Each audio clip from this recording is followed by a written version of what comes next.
This iPhone 11 Pro Max was stuck on the iTunes logo and kept failing to restore. We connected it to 3U tools and confirmed the error, so we removed the screen and disconnected all components from the motherboard. After flashing again, it worked, telling us the issue was likely coming from one of the flex cables connected to the motherboard. We connected the proximity flex cable to our programmer, and bingo, it gave us an abnormal reading. That confirmed the problem was related to the flood illuminator, also known as the Yogi, a tiny chip responsible for Face ID.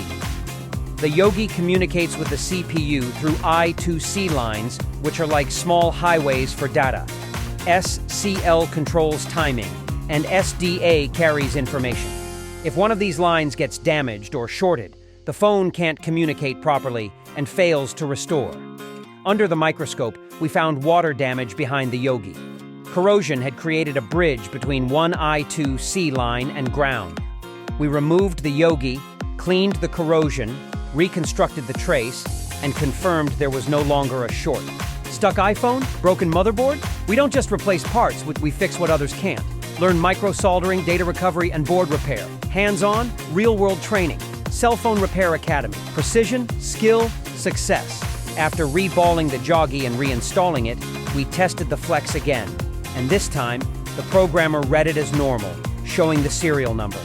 We reassembled the phone, restored it without any errors, and the phone worked perfectly.